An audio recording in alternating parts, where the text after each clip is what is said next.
오늘 말씀의 제목은 성경을 다 믿을 수 있는가? 라는 제목입니다. 디모데후서 3장 16절을 보면 모든 성경은 하나님의 감동으로 된 것으로 교훈과 책망과 바르게 함과 의로 교육하기에 유익하다. 저의 아들인 소원이가 이런 질문을 하였습니다. 아빠, 성경을 다 믿을 수 있나요? 목사인 아들인데 뜬금없이 이렇게 묻는 거에 적잖이 놀랐습니다. 그럼 다 믿을 수 있지 라고 말을 했더니 종교 시간에 그 종교를 가르쳐 주시는 선생님이 이런 말을 했다는 것입니다. 너희는 성경을 다 믿냐? 성경을 다 믿을 수는 없다. 비과학적인 것, 비합리적인 것이 있는데 그런 것은 빼고 믿어라. 나도 하나님을 믿지만 성경을 다 믿지는 않는다. 그렇게 말하였다는 것입니다. 그러니 목사인 아들인 우리 아들마저도 헷갈리기 시작하는 거죠. 어디까지 성경을 믿어야 하는가? 이런 고민에 빠진 것입니다. 오늘날 독일 안에 또 한국 교회 안에 보면 하나님의 말씀을 진리로 다 믿지 못하고 부분 자기가 판단해서 믿는 그런 영향과 사조가 팽배합니다. 어떻게 모세가 선악과 이야기를 알 수 있는지, 자기 이전에 있었던 이야기, 글이 없던 시대인데 어떻게 선악과 이야기를 알고 있었는지 그런 건 믿을 수 없다. 또 하나, 성경에 현재 원본이 없는데 계속 사본으로 전달된 현대 성경이 어떻게 오류가 없겠느냐, 번역하고 베끼는 과정 가운데 오류가 있지 않겠느냐, 이렇게 말을 하였다는 것입니다. 또 성경에 나와 있는 동정녀 탄생과 그리고 예수님의 부활을 진짜 믿을 수 없다. 오늘날 과학상식으로는 이해될 수 없는 부분이기에 이런 걸 다 믿어서는 안 된다라고 한다는 것입니다. 또 하나, 유전인 동성애가 어떻게 죄가 될 수 있는가? 그런 건 2000년 전, 3000년 전 기독교 문화에서나 죄이지 현대 문화에서는 죄가 아니듯이 그것을 죄로 선포한 로마서 1장의 성경은 잘못됐다. 이렇게 성경에 오류가 많은데 걸러내고 믿어야 되지 않겠느냐? 이것이 요지입니다. 이런 부분에 있어서 이미 복음주의 신학계에서는 명쾌한 답변이 다 나와 있습니다. 그래서 저는 제 아들에게 성경은 하나님의 감동으로 쓰여진 것이야. 인간이 뭐라고 해도 하나님이 직접 쓰신 성경은 그래서 진리란다. 하나님이 쓰시고 하나님이 보존하셔서 현대까지 전해주신 이 성경을 일점 같은 인생의 사람이 맞다 틀리다 하는 것이 과연 옳겠는가? 라고 말해 주었습니다. 오늘 본문을 보십시오. 모든 성경은 하나님의 감동으로 된 것으로 라고 말씀하고 계십니다. 성경은 하나님의 감동으로 된 것으로 사람이 쓴 것입니다. 하나님 말씀인 성경은 하나님 면의 측면도 있고 또 인간적인 측면도 있다는 것입니다. 성경 안에는 하나님이 기록하셨지만, 감동하여 기록하셨지만 그걸 기록한 저자의 인간적인 측면, 채취도 그대로 녹아져 있습니다. 예를 들면 바울이 쓴 서신서는 굉장히 깁니다. 그리고 그러나 그러므로라고 하는 접속사가 많고요.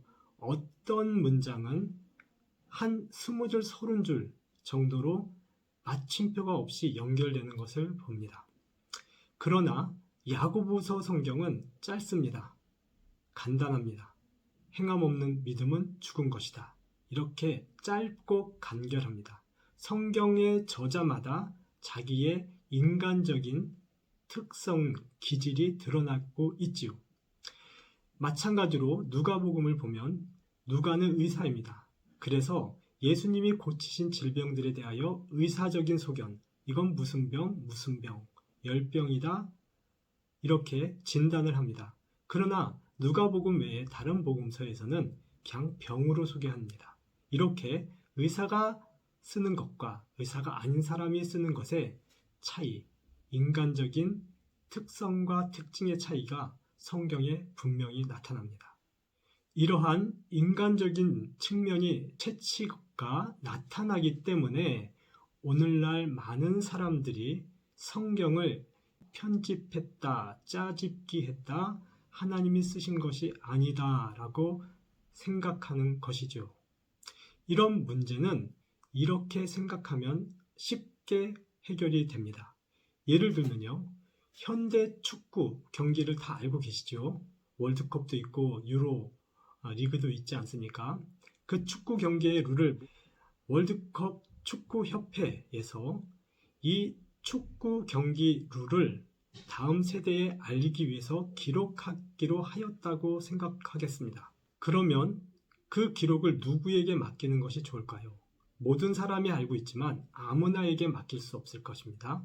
그래서 오늘날 시대의 최고의 축구 선수 메시와 호날두에게 축구 경기 룰을 기록하라고 하였습니다.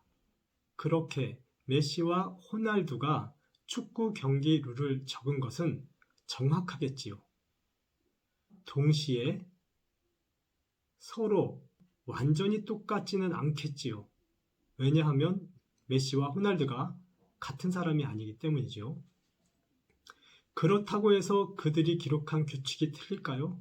아닙니다. 정확히 일치합니다. 그건 왜 그럴까요? 축구 경기 규칙은 메시나 호날두가 만든 것이 아니기 때문입니다. 그건 이미 축구협회에서 규정된 규칙을 기록할 수밖에 없는 것입니다. 성경이 이와 같습니다. 누가 기록하였든 성경은 진리를 기록한 것이기에 바뀔 수가 없습니다. 메시가 기록했다고 축구 룰이 바뀔 수 없는 것과 마찬가지죠. 성경에 40여 명의 저자가 있지만 그들은 진리의 룰을 따라서 기록하였기 때문에 진리 자체를 기록했기 때문에 바뀔 수가 없고 정확하다는 것입니다. 뿐만 아니라 최종적인 검수 그리고 그 기록이 맞다라고 도장을 찍어주는 것은 축구협회겠지요. 축구협회에서 검수를 다 한 후에 이것은 세계축구협회에서 확인한 바 완전 무효하다라는 도장까지 찍어준다면 메시와 호날두가 기록한 축구 기록은 완전 무결할 것입니다. 성경이 그렇다는 것입니다. 성령의 감동으로 기록됐다는 것이 바로 그것입니다. 성령의 검수와 성령의 도장을 받았다는 것이죠. 더 놀라운 사실은요. 성경은요. 기자가 그 성경을 기록할 때에 그 사람이 성경을 기록하는 그 당시 그리고 기록하는 그 순간 그리고 기록을 위하여 준비하는 모든 과정에서 성령이 동참하시고 함께 하셨다는 것입니다. 그게 바로 성령의 감동으로 쓰여졌다는 의미입니다. 축구협회에서는 검수할 정도일 뿐이지만 성령의 감동은 그렇지 않다는 것이지요. 저자의 탄생과 기록과 과정과 마무리까지 성령께서 저자 안에서 함께 역동적으로 역사하셔서 저자의 특성을 사용하시면서 진리를 기록한 것. 그게 성령의 감동으로 기록된 하나님 말씀이라는 의미입니다. 그러므로 오늘날 아담 시대의 창세기 이야기를 모세가 어떻게 알았을까 하는 이런 인간적인 의심은 쓸모없는 의심입니다. 천지를 창조하신 하나님께서 말씀으로 산맥과 바다와 하늘의 해와 달과 별과 지구와 당신의 형상인 사람을 창조하신 하나님께서 성경을 완전 무오하게 기록하고 보존하시는데 역량이 딸리실 리가 없습니다. 저는요, 이런 질문을 독일인들에게 받아봅니다. 너는 동정녀 탄생을 믿느냐? 너는 예수 부활이 진짜라고 믿느냐? 자기는 못 믿겠다고 합니다. 저는 대답합니다. 나는 그게 믿어진다. 너는 창세기 1장 1절을 믿으면서 하나님의 말씀으로 천지를 창조했다는 것을 믿으면서 어떻게 하나님이 동정녀 탄생하시고 부활하셨다는 것은 믿지를 못하느냐? 도대체 창조하신 하나님의 믿음과 동정녀 탄생하신 하나님의 믿음이 뭐가 다른 것이냐? 하나를 믿든지 다 믿든지, 하나를 안 믿든지 다 안 믿든지 그렇게 내 믿음을 결정하라 라고 말을 하고 싶었는데 독일어가 딸려서 거기까지는 못했습니다. 제 요점은요, 20, 30년 살고 나면 죽을 그런 인생이 점 같은 지식 하나 가지고, 점 같은 이론 하나 가지고, 점 같은 상상 하나 가지고 영원하신 하나님 말씀이 틀렸다, 그리고 틀린 것을 구분해 내겠다라고 하는 그 교만과 오만을 지적하고 싶은 것입니다. 이런 신앙인들이 현재 독일 안에 얼마나 팽배되어 있는지 얼마나 안타깝고 어리석은지요. 똑똑해 보이나 제가 보기엔 그처럼 어리석은 신앙인이 없습니다. 다 믿든지 다 안 믿든지 진리를 대하는 자세가 어중간은 있을 수 없습니다. 저도요, 현대 철학자, 현대 지식인들의 책을 재밌게 읽습니다. 참 이런 재밌는 얘기 했네. 그리고 거기에 빠져들어간 적도 있습니다. 그런데요, 나이 먹고 깨닫는 것은요, 현대 철학자, 현대 지식인들의 강의나 이론이나 책을 읽을 때는 재밌는데 그렇게 살려고 하면 살 수가 없습니다. 살기가 정말 힘듭니다. 저만 그런가 하고 봤더니 다 그래요. 그 강의, 그 이론을 내세운 지식인도 철학자도요, 자기가 그렇게 말해놓고 그렇게 사는 지식인이 없습니다. 이건 제 얘기가 아니고 학자들의 얘기입니다. 볼프 슈나이더의 만들어진 승리자라는 책에 보면요, 철학자 지식인들이 실제로는 자기가 말한 대로 적은 이론대로 살지 않고 있다라고 이야기를 합니다. 지난 500년간 탄생한 예술의 대부분은 정신질환 환자, 알코올 중독자, 비정상적인 사람들, 방랑자들, 신경과민 환자들, 퇴폐한 인간들, 기형적인 사람들, 그리고 폐병 환자들이 만들어낸 것이다. 그게 그들의 삶이었다. 그들이 실제 살았던 삶의 기록들을 보여주면서 열거하면서 증명하고 있습니다. 칼 막스를 예를 들면요, 그는 노동자들의 권익, 노동자들의 노동에 대한 권익을 주장하지 않았습니까? 그런데요, 그 사람은요, 그 책을 쓰고 나서요, 자기가 데리고 있는 하녀의 월급을 몇 년 동안 주지 않고 부려먹었다고 합니다. 그러니까 노동자의 권익을 보호하자, 베풀어주자 해놓고 막상 자기는 어떻게 산 겁니까? 자기 집안에 있는 하녀의 월급을 떼어먹고 그리고 그들의 노동을 착취한 사람이 칼 막스라는 겁니다. 뿐만 아닙니다. 헬리크 입센이라고 하는 인형의 집이라는 책을 쓴 사람이 있습니다. 그 사람은요, 이 책을 통하여서 여성 해방 운동에 불씨를 지핀 대표자입니다. 그를 통해서 여성 인권이, 운동이, 존중이, 해방이 일어났습니다. 그런데 그는 막상 어떻게 살았는가? 그의 삶의 기록을 보면 그는 정작 바람을 피우고 아내에게 폭력을 가하고 가정을 불화시키는 그런 삶을 살았다는 것입니다. 말과 글이 정말 다르지요. 저는 이런 지식인들, 철학자들의 말과 글에 여러분이 속지 않기를 원합니다. 저자가요, 철학자가요, 강의자가 유명 목사님이요, 유명 연예인이요, 자기가 한 말보다 큰 사람을 본 적이 없습니다. 우리는요, 유명 연예인들의 한계를 알지 않습니까? 아무리 멋지고 잘났어도 TV 안에서일 뿐이지 실제 그들의 삶이 스타와 같이 빛나는 삶이 아니라는 걸 알지 않습니까? 그런데 어떻게 철학자들, 지식인들의 책은 그냥 그대로 다 믿냔 말이죠. 그들이 과장되게 꾸며서 자기도 살 수 없는 이야기를 해내고 그런 것인데 그들의 말 몇 마디를 따라서 영원하신 하나님 말씀이 틀렸다 옳렸다라고 말을 하고 있는 그런 사람들이 얼마나 어리석고 안타까워 보이는지 모르겠습니다. 우리 시대 위인들이 얼마나 만들어지고 꾸며졌는지 적나라하게 드러내고 있습니다. 반면에요, 성경은 이해가 안 되고 또 쉽게 동의가 되지 않습니다. 그런데도 불구하고 성경은요, 살기가 너무 편합니다. 한번 살아보면요, 사라집니다. 성경은 진리예요. 사람에게 삶의 문제와 방향을 제시해주는 그런 구원의 책이란 말입니다. 철학가의 이론과 강의와는 정말 다르단 말입니다. 듣기 좋지만 살 수 없는 말을 들으시겠습니까? 내가 지금 이해는 되지 않지만 정말 살기 쉬운 하나님의 말씀을 믿고 사시겠습니까? 성경은 바로 우리가 믿고 살기에 유익한 책이란 말입니다. 오늘 본문의 두 번째 핵심은 성경은 유익하다라는 말씀입니다. 성경은요, 유익한 책이라고 합니다. 우리가 삶을 살아가는데 문제 해결하는데 이처럼 좋은 유익한 책이 없다라는 것입니다. 유익하다라는 의미가 뭘까요? 예를 들어서요, 요리를 하는 엄마는요, 요리책을 봅니다.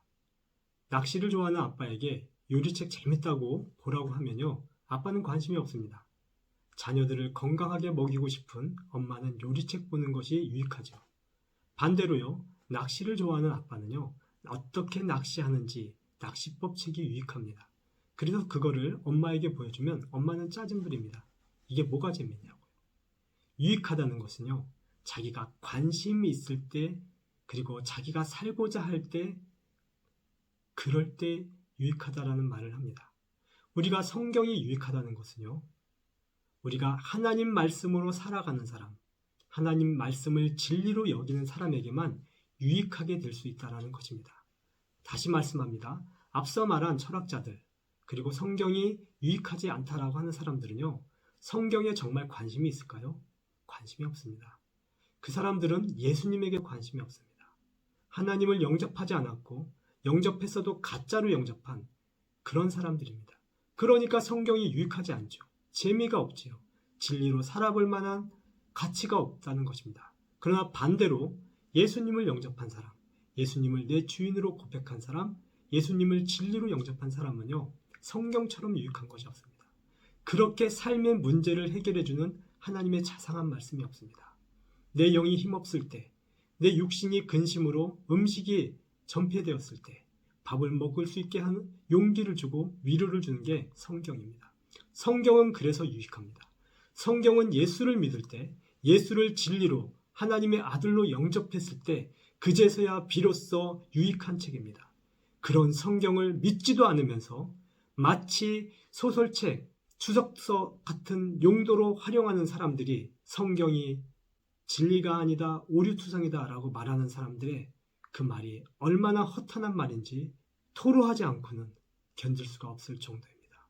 한 번도 믿어보지 않고 한 번도 진리로 여겨보지 않고 어떻게 성경에 대하여 평가할 수 있는지 통탄을 금할 수가 없습니다. 어린 제 아들이 또 하나의 질문을 했습니다. 아빠, 하나님의 계시는 계속 새롭게 나타나는 것 아니야? 이슬람도 하나님을 믿는다고 해. 그리고 이슬람의 창시자 마호메트도 하나님의 계시를 받았다고 해. 아빠, 하나님의 계시는 성경 외에도 계속 주어지는 것 아니야? 이렇게 질문을 하는 것입니다. 여러분은 어떻게 생각하십니까? 하나님은 지금도 하늘나라에 대한 새로운 진리를 계시하실까요? 이에 대해 오늘날 복음주의 신학계의 결론은 이것입니다. 이미 주어진 특별 계시인 성경으로 이미 모든 계시는 종료되었고 오늘날 더 이상 계시는 진리는 계시되지 않습니다. 입니다. 하나님은 오늘날도 말씀하고 계십니다. 그건 분명합니다. 그러나 성경을 통해서 말씀하고 계십니다. 성경 밖의 내용을, 성경에 없는 내용을 계시하지 않습니다. 오늘날 우리가 하나님의 음성을 들었다, 그리고 하나님의 기름 부으심을 받았다, 하나님의 말씀을 들었다 할 때 이 모든 음성과 말씀과 기름 부으심 계시는요, 모두 성경 안에서 계시된 것을 다시 듣는 계시입니다. 즉 하나님 나라의 새로운 계시가 아니라는 것이에요. 새로운 계획을 알려주는 또 다른 진리가 아니라는 것을 분명히 알아야 합니다. 예수님은요, 십자가에서 다 이루었다라고 말씀하셨습니다. 예수님이 다 이루었다고 하시는 것은요, 예수님이 다 이루신 것을 듣는 것입니다. 즉 예수님은 말씀이니까 말씀이신 성경, 완성된 성경에서 다 이루어진 것을 듣는 것입니다. 새로운 계시를 환각 상태에서 없던 것을 듣는 그것이 아니란 말입니다. 이미 계시는 다 이루었습니다. 그러니까 하나님의 말씀, 다 이룬 말씀에서 듣는 것, 그것이 오늘날 우리가 하나님의 계시를 듣는 방법과 태도여야 합니다. 요한복음 16장 13절은 말씀합니다. 그러나 진리의 성령이 오시면 그가 너희를 모든 진리 가운데로 인도하시리니 그가 스스로 말하지 않고 오직 들은 것을 말하며 장래일을 너희에게 알리시리라. 하나님의 영이신 성령께서도요, 스스로 말씀하지 않는다고 합니다. 오직 들은 것을 말하며, 성령님도요, 예수님께 들은 것을 말합니다. 예수님이 다 이루어 놓으신 것을 장래일로 말한다고 합니다. 이 계시의 원칙을 벗어나서는 안 됩니다. 오늘날 은사주의자, 기도원 운동주의자, 교통을 추구하는 사람들이 하나님께 음성을 듣고 계시를 받는다고 하면 이 성령의 이 계시의 원칙에 위배되어서는 안 됩니다. 하나님마저도 이미 들은 것을 말씀하시는, 이미 성경에 있는 것을 말씀하신다는데 어찌 인간이 성경에 없는 말도 듣겠다라고 하는 것입니까? 그러므로 마호메트 같은, 문성명 같은, 사이비 교주 같은 그런 새로운 계시를 받고자 하는 시도, 그런 가능성을 기대하는 것은 이단적인 것입니다. 반성경적인 것입니다. 내가 오늘날 음성을 들었습니까? 들은 성경에서 그 음성이 들립니다. 내가 오늘 미래의 문제 해결을 받습니까? 방향 제시를 받습니까? 이미 있는 성경에서 그 방향 제시의 음성을 듣는 것입니다. 하나님의 계시는 그렇게 친밀하게 성경에서 퍼올려지는 계시와 안내의 음성이라는 것을 잊어서는 안 될 것입니다. 현대시대 살아보면 이 음성이 진짜다, 저 음성이 진짜다, 예수 음성 말고 다른 음성 들으라, 이것이 진리다라고 하는 많은 철학자와 지식인들, 문화와 교양이 있습니다. 그런데 분명히 말씀합니다. 저는 문지기입니다. 예수님 말씀만 들으십시오. 예수님만이 문이고 참 목자입니다. 그 목자는요, 양을 위하여 목숨을 버리는 목자입니다. 다른 것들은요, 양을 위하여 목숨을 걸지 않습니다. 양의 털을 깎고 살을 깎고 그리고 양의 뼈를 빼어 먹지 결단코 자기의 살을 주지 않습니다. 왜냐하면 사꾼이기 때문입니다. 절도요 강도이기 때문입니다. 음성을 잘 들으십시오. 어디에 진리가 있는지, 어디가 내 영혼을 정말 살리는 꼴을 주고 있는지 저는 감히 단언합니다. 성경밖에 없습니다. 그리고 성경이 계시의 종결이고 완성입니다. 말씀이신 예수님이 오셨습니다. 그리고 다 이루었다고 하셨습니다. 도대체 우리의 영혼의 생명, 영적인 양식을 어디서 찾으십니까? 성경 아니고 어디서 찾을 수 있다는 것입니다. 이미 목자는 오셨습니다. 그 목자의 음성을 들으시고 목자와 관계하시고 목자가 누구인지 소개하고 있는 성경을 보시면서 목자와 더 친밀히 사는 그런 저와 여러분이 되기를 축복합니다. 나는 선한 목자라. 선한 목자는 양들을 위하여 목숨을 버리거니와 삭구는 목자가 아니요 양도 제 양이 아니라 이리가 오는 것을 보면 양을 버리고 달아나나니 이리가 양을 물어가고 또 해치느니라. 달아나는 것은 그가 삭군인 까닭에 양을 돌보지 아니함이나 나는 선한 목자라. 나는 내 양을 알고 나도 양도 나를 아는 것이 아버지께서 나를 아시고 내가 아버지를 아는 것 같으니 나는 양을 위하여 목숨을 버리느라. 나도 양을 알고 양도 나를 안다고 합니다. 양은 자기 목자의 음성을 듣는다고 합니다. 여러분, 그리고 저, 하나님, 예수님의 양입니까? 그렇다면 예수님의 음성, 목자의 음성을 어떻게 들으십니까? 예, 성경에서 기록된 계시로 듣는 것입니다. 다른 방법, 다른 시간, 다른 음성은 없습니다.